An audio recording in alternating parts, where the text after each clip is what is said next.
एक बार की बात है, रामपुर नामक गांव में दो बूढ़ी बहनें रहा करती थी। सुषमा और शोभा दोनों बहुत ही ज्यादा कामचोर थी और आपस में बहुत ही ज्यादा लड़ा भी करती थी। गांव वालों को तो उन्होंने परेशान करके रखा था। कोई काम तो करती नहीं थी और खाने के लिए भी गांव वालों से ही लिया करती थी। गांव वाले दोनों बूढ़ी बहनों से बहुत ही ज्यादा परेशान रहा करते थे।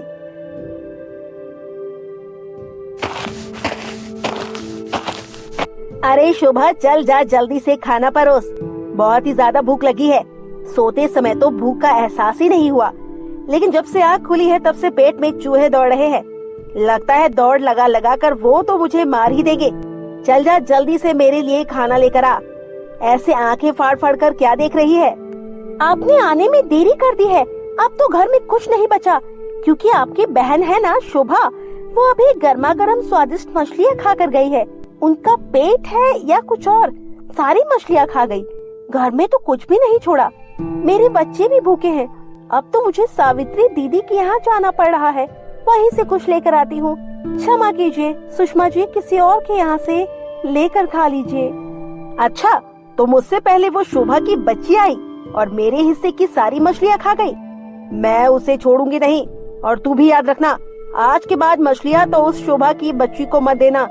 मछली तो सिर्फ मैं ही खाऊंगी और कल को थोड़ा ज्यादा खाना बना लेना। अब तो मुझे कहीं और से ही लेकर खाना पड़ेगा। निर्मला, ओ निर्मला, मुझे बहुत भूख लगी है। क्या हुआ? इतना शोर क्यों मचा रही हो? आपने तो ये नौटंकी लगा रखी है। निर्मला, ये बाद में बोलियो, मुझे बहुत तेज भूख लगी है। जा जल्दी से मेरे लिए खाना लेकर आ। वो आपने थोड़ी देर कर दी। आपको पता है, अभी थोड़ी देर पहले आपकी बहन आई थी और वो तो मेरे घर का सारा राशन ही खत्म कर गई। आपको पता है मैंने क्या क्या बनवाया था? आलू पूरी की सब्जी, सूजी का हलवा, शाही पनीर, मटर पनीर, लच्छेदार पराठा, इतना सारा खाना बनाकर मेरी तो कमर ही अकड़ गई। मुझे तो सीधा भी नहीं हुआ जा रहा। अब मैं आपको कुछ नहीं दे सकती। अपनी बहन से कहिए कम खाए और हमें परेशान कम करे। तुम दोनों बहनों ने तो हमारी नाक में दम ही कर रखा है। आज उस शोभा की बच्ची के पेट में कौन बैठ गया है जो इतना सब कुछ खा रही है? पूरे गांव के चक्कर लगाकर थक चुकी हूँ, लेकिन कोई मुझे कुछ खाने के लिए नहीं दे रहा, क्योंकि उस शोभा की बच्ची ने सबके यहाँ का राशन खत्म कर दिया था। उसे तो मैं छोड़ूंगी नहीं। शोभा, मुझसे बच के रहना तू। ये कहकर सुषमा अपनी बहन से लड़ने के लिए जाती है और शोभा के जाने के बाद सभी गांव वाले इकट्ठा होकर बहुत ही ज्यादा हंसते हैं, क्योंकि उन्होंने दोनों बहनों में फूट डालने के लिए और अपने आप से छुटकारा पाने के लिए ऐसा किया था। लगता है अब ये प्लान हमारा काम कर जाएगा। दोनों बूढ़ी अम्मा ने हमारी नाक में दम कर रखा है। जब देखो हमें परेशान करने के लिए आ जाती है, जैसे हमें कोई काम धंधा है ही नहीं। ओहो, महारानी आ गई है। शोभा की बच्ची कब से इंतजार कर रही थी। मैं तेरे घर भी गई थी, लेकिन घर पर ताला लगा था। फिर सोचा कि तुम मुझसे मिलने जरूर आओगी और तेरा इंतजार कर रही हूँ। शोभा की बच्ची, तेरी हिम्मत कैसे हुई इतना सब कुछ खाने की? उल्टा चोर कोतवाल को डांटे। पूरे गांव के चक्कर लगा लिए, एक एक के घर गए, सबको डराया धमकाया, लेकिन फिर भी किसी ने कुछ खाने के लिए नहीं दिया, क्योंकि उनका राशन तो तू खाकर आ गई है ना। पेट है या कुआं जो इतना सब कुछ खा रही है? अच्छा, मैंने खाया है। मैं 2 दिन से घर जा रही हूँ, लेकिन वो तो कह रहे हैं सब कुछ तू खा लेती है। 2 दिन से कुछ नहीं खाया, पेट में चूहे दौड़ रहे हैं और कुछ करने का दिल भी नहीं करता। अब क्या करूँ? इसका मतलब गांव के अंदर से हमारा डर निकल गया है। उन्होंने हम दोनों को आपस में लड़वाने के लिए ऐसा किया है। मैं गई तो उन्होंने तेरा नाम ले लिया, तू गई तो मेरा नाम ले लिया। गांव वालों को सबक सिखाना ही पड़ेगा। उन्होंने हमें खाना देने से मना किया। छोड़ूंगी नहीं किसी को। अब चंचल, ज्यादा बातें मत बना। मुझे पता है ये सब तेरी करनी है, और वैसे भी अब मुझे गांव वालों की कोई जरूरत नहीं है, क्योंकि मुझे जादुई शक्तियाँ मिलने वाली है। और जब मुझे जादुई शक्तियाँ मिल जाएगी तो गांव वालों को मैं अच्छी तरह से सबक सिखा दूंगी। ओ, लगता है चूहों ने तुम्हारा दिमाग खा लिया है। बेचारे चूहों को भूख लग रही होगी, तभी तो तू ऐसी बहकी बहकी बातें कर रही है। जादुई शक्तियाँ है जो अदृश्य। क्या कोई हलवा है जो किसी को भी मिल जाएगा? अच्छा मजाक कर लेती है तू। तूने बिल्कुल सही सुना, और नहीं सुना तो अपने कानों का इलाज करा। मैं बिल्कुल सच कह रही हूँ। तुम जैसी बुढ़िया को ना जादू मिलने वाली है ना दिमाग। बोल ले। जब मैं ज्यादा शक्तिशाली हो जाऊंगी ना, उसके बाद मैं सबको अच्छी तरह से सबक सिखाऊंगी। ये मत सोचना कि मैं तुझे जादू के बारे में बता दूं। कहाँ से मुझे जादू मिलने वाली है, ये एक राज है, और इस राज के बारे में सिर्फ मैं ही जानती हूँ और किसी को नहीं बताने वाली मैं। सुषमा की ये बातें सुनकर शोभा थोड़ी अचंभित हो जाती है कि सुषमा कैसी बहकी बहकी बातें कर रही है, जादू शक्तियाँ।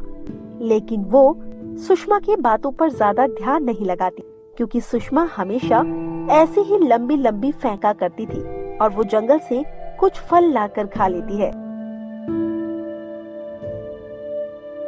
कुछ दिन बाद सुषमा वापस आती है तो उसके साथ वो सारे पास के ही गांव वाले थे जो उसकी जय जयकार करके उसे लेकर आ रहे थे।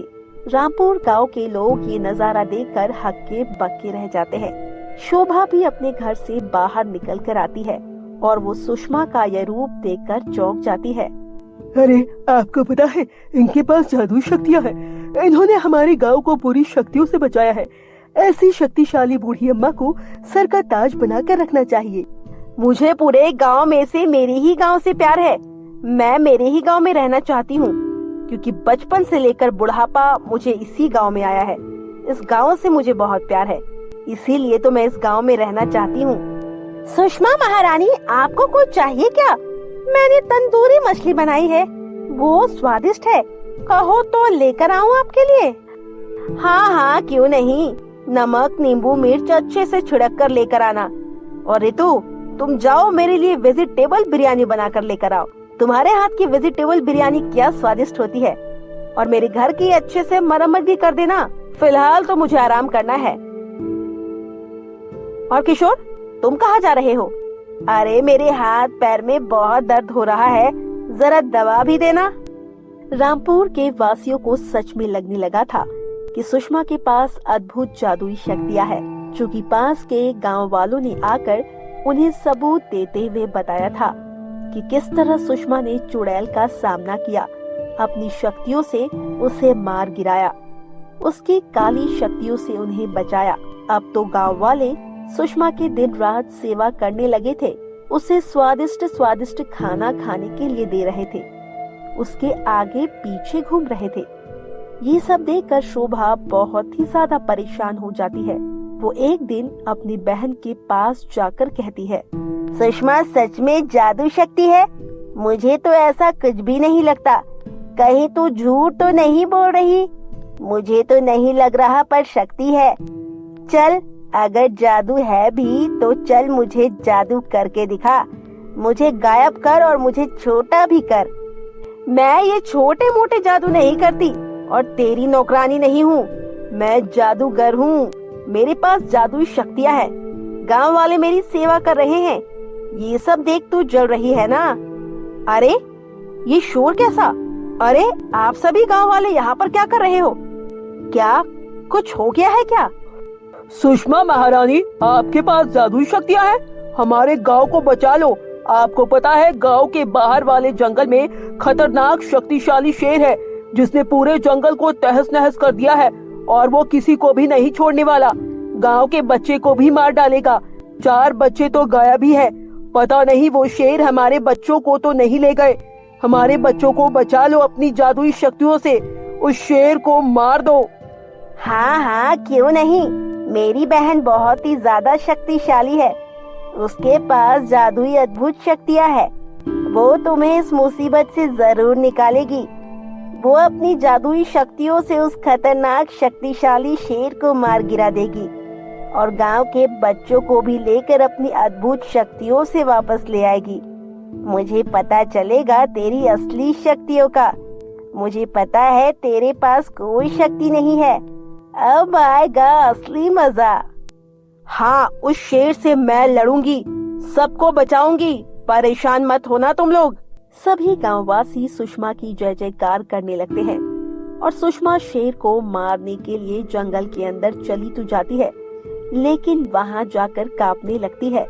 उसे बहुत ज्यादा डर लगने लगता है क्योंकि उसके पास कोई जादुई शक्ति नहीं थी। सुषमा फ्लैशबैक में जाती है कि किस तरह पास के गांव वालों को लगा था कि सुषमा के पास जादुई शक्ति है और उसने काली चुड़ैल का सामना किया है, उसे मार गिराया है। आज मैं गांव के सभी लोगों को मारकर सबका खून पी जाऊंगी। उसके बाद मैं बन जाऊंगी सबसे ज्यादा शक्तिशाली चुड़ैल। किसी को नहीं छोड़ूंगी। सबसे पहले तो मैं इस बुढ़िया को खाऊंगी। देखो मैंने तुम्हारा क्या बिगाड़ा है। मुझे मत मारो, आखिर तुम मुझे खाकर कितना पेट भर लोगी। अभी मेरी उम्र ही क्या है। मैं अभी और जीना चाहती हूँ, जिंदगी के मजे लेना चाहती हूँ, ऐश करना चाहती हूँ, मौज मस्ती करना चाहती हूँ। अच्छा बुढ़िया, तेरी अभी उम्र ही क्या हुई है। चल चल, मेरा टाइम वेस्ट मत कर, मुझे बहुत भूख लगी है। ऐसा कहकर जैसे ही वो चुड़ैल सुषमा को खाने वाली होती है, तभी सुषमा एक लंबी छलांग लगाती है। वो पेड़ पर जा बैठती है और उस पेड़ पर एक मटकी लगी थी। उसकी छलांग लगाने की वजह से वो मटकी नीचे गिरकर टूट जाती है। उस मटकी के अंदर उस चुड़ैल की सारी जादुई काली शक्तियां थी और उसकी जान भी। वो मटकी टूटते ही वो चुड़ैल जलकर राख हो जाती है। ये सब दृश्य गांव वाले देख रहे थे। उन्हें लगता है कि सुषमा ने ही उस चुड़ैल को मार गिराया है, लेकिन अब वो जंगल आकर बुरी तरीके से फंस चुकी थी क्योंकि वो जंगली शेर बहुत ही ज्यादा खतरनाक था। उसके पास कोई जादुई शक्तियां भी नहीं थी। वो बस ऊपर वाले से प्रार्थना कर रही थी। मेरे पास तो कोई जादुई शक्ति नहीं रही है। लगता है मेरा ये झुंड मेरी मौत का कारण बनेगा। इस शेर के सामने लड़ने से अब क्या होगा। लगता है जीने की इच्छा खत्म होने वाली है। अब वो क्या करे। तभी वो शेर सुषमा के सामने आकर खड़ा हो जाता है और वो अपनी लाल लाल आंखों से उसे घूर रहा था, जैसे सुषमा को एक ही निवाले में चट कर जाएगा। और गीता ऊपर से लेकर नीचे तक कांप रही थी। उसे बहुत ही ज्यादा डर लग रहा था कि तभी बहुत तेज तूफान आता है और जिस पेड़ के नीचे वो जंगली शेर खड़ा था, वो पेड़ ज्यादा बड़ा था। उस तूफान की वजह से वो पेड़ गिर जाता है और उस पेड़ के नीचे दबकर वो शेर मर जाता है। कुछ देर बाद वो तूफान भी थम जाता है और जब सभी गांव वाले उस मरे हुए शेर को देखते हैं और सुषमा उसके पास खड़ी थी, सबको लगता है जैसे सुषमा ने ही उस जंगली शेर को मार गिराया है। असंभव, असंभव सुषमा, तूने सच में शेर को मार गिराया। यहाँ कितना खून है, कितना खतरनाक है। तेरे पास तो अद्भुत शक्ति है। तू तो हमारे गांव के लिए एक वरदान है। तुझे ही नहीं लग रहा मेरे पास जादुई शक्तियाँ है। मैंने पहले पास वाले को बचाया और मैंने अपने गांव को बचाया। तुम सबकी जान मेरी वजह से बची है, इसको भी बोल दो तुम। सुषमा महारानी, ये कैसी बातें कर रही हो भला। आपकी इस अद्भुत शक्ति को कौन भूल सकता है। आपकी वजह से हमें इस खतरनाक शेर से छुटकारा मिला है। अगर आपकी जरा सी भी शक्तियाँ और आप नहीं होती तो ये शेर तो हम सबको मार देता। सुषमा महारानी की जय हो, जय हो, जय हो। इस तरह सभी गांववासी सुषमा की जय जयकार करने लगते हैं। अब तो सुषमा अपनी चालाकी की वजह से और अच्छी किस्मत की वजह से गांव वालों पर राज करने लगती है। ये बात शोभा को हजम नहीं होती है। सुषमा की बच्ची, मुझे अभी भी ये बात हजम नहीं हो रही है कि तुम जैसी बुढ़िया के पास जादुई शक्तियाँ है। रात को मैं पता लगा कर ही रहूंगी। आखिर तो हम सबसे क्या छुपा रही है। आज नहीं तो कल तेरा असली चेहरा सबके सामने मैं लाकर ही रहूंगी। तेरी वजह से मेरी इज्जत 2 कौड़ी की हो गई है। मुझे कोई पूछता भी नहीं, मेरी तरफ आंख उठाकर भी नहीं देखता। वो मेरी बहन होकर तू मेरी मदद नहीं करती। छोड़ूंगी नहीं तुझे सुषमा की बच्ची। तेरी सच्चाई का तो मैं पता लगा कर ही रहूंगी।